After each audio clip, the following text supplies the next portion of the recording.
नमस्कार। गंगे च यमुने चैव गोदावरी च सरस्वती नर्मदे सिंधु कावेरी जलेस्मिनी सन्निधिं कुरु। यह मंत्र ऋग्वेद का मंत्र है।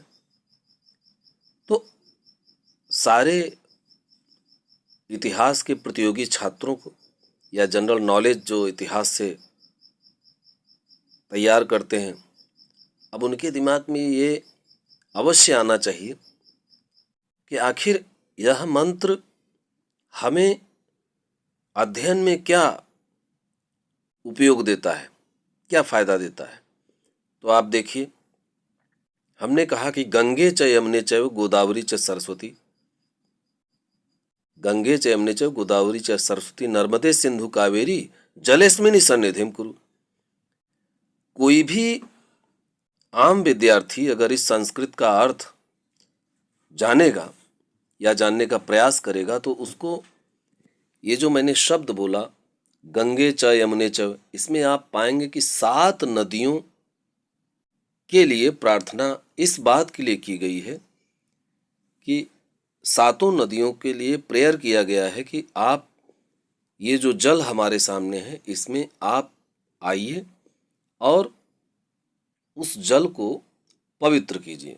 यानी कि 7 नदियां जैसे कि गंगा, यमुना, सरस्वती, नर्मदा, सिंधु, कावेरी, गंगे च यमुने च गोदावरी, गोदावरी 7 नदियां हो गई।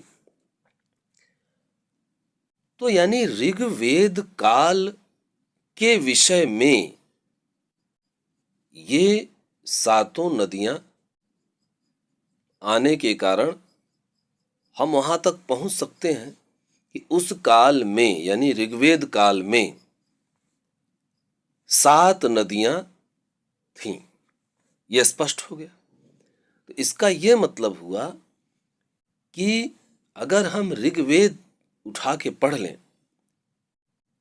तो उस काल के विषय में हम जानकारी प्राप्त कर सकते हैं।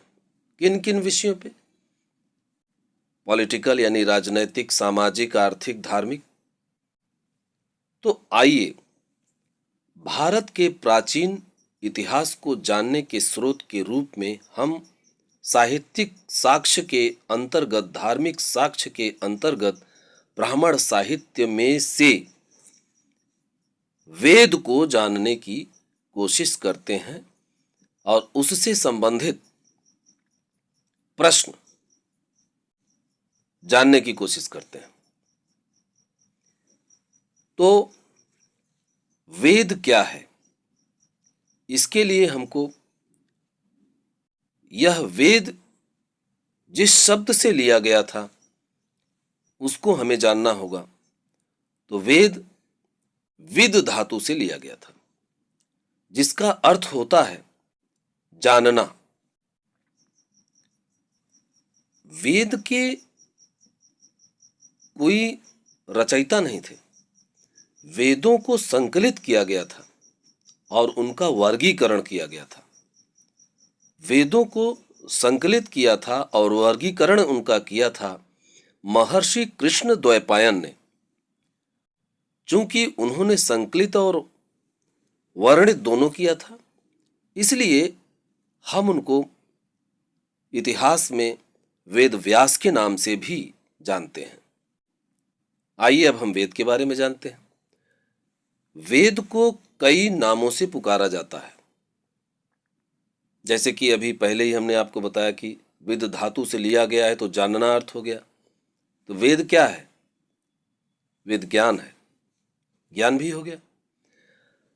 शब्द राशि कहा गया है, ज्ञान राशि कहा गया है, स्वाध्याय कहा गया है, निगम कहा गया है, आमनाय कहा गया है, अपौरुषेय कहा गया है, नित्य कहा गया है, श्रुत कहा गया है, देव निर्मित कहा गया है।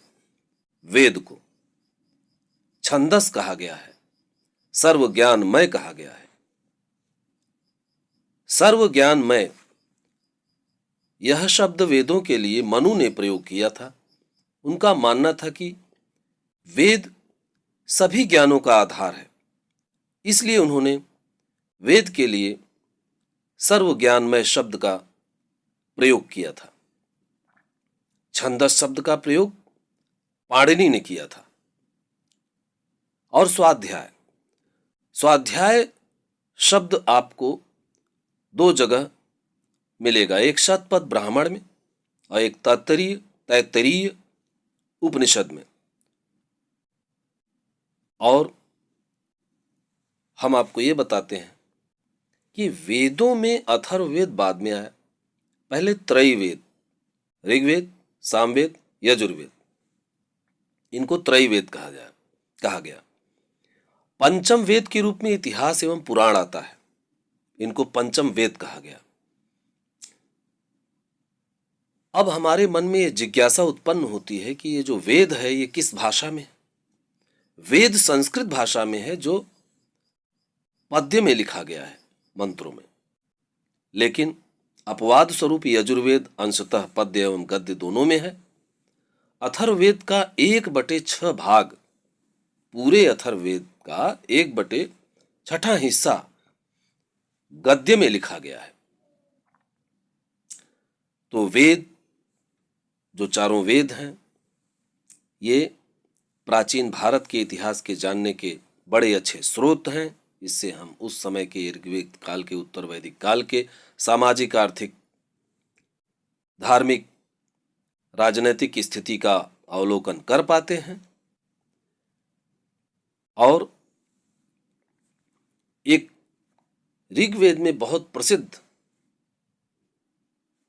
युद्ध का वर्णन किया गया है, और यही एकमात्र युद्ध है जिसको जीत करके वो राजा, जिसका नाम सुदास था, चक्रवर्ती राजा उस समय का बना। यह युद्ध रावी नदी के किनारे लड़ा गया था। भरत जन का राजा सुदास था और 10 राजाओं का संघ, इन दोनों के बीच युद्ध हुआ और सुदास इसमें विजयी हुआ, राजा सुदास।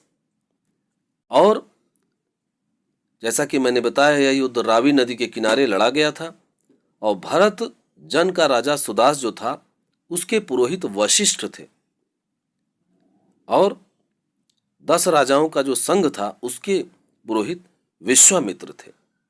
और अंतिम रूप से, जैसा कि मैंने बताया, यह युद्ध जीत करके राजा सुदास उस समय का चक्रवर्ती राजा बना। तो प्राचीन भारतीय साहित्य के साक्ष्य के रूप में हम धार्मिक साहित्य के अंतर्गत, ब्राह्मण साहित्य के अंतर्गत वेदों के बारे में हमने बताया। और इन वेदों के बाद आगे कौन कौन साक्ष्य हैं ब्राह्मण साहित्य के अंतर्गत, यह हम आपको आगे बताएंगे। अब आता है कि कैसे विभिन्न प्रतियोगी परीक्षाओं में सवाल आएगा। तो जैसा कि मैंने अभी बताया कि वेद के कई नाम थे, तो सीधा सीधा पूछता है, कोई एक शब्द दे देगा कि ज्ञान राशि किसे कहा जाता है, शब्द राशि किसे कहा जाता है, स्वाध्याय किसे कहा गया है, संहिता किसे कहा गया है, त्रैवेद किसे कहा गया है, छंदस किसे कहा गया है, और संकलनकर्ता कौन थे वेद के, और दशराघ्य युद्ध जो कहा जाता है राजा सुदास और भरत के बीच, राजा सुदास एवं 10 संघों के राजा के बीच लड़ा गया, ये किस वेद में वर्णित है। ये सब प्रश्न आपको मिलेंगे। धन्यवाद।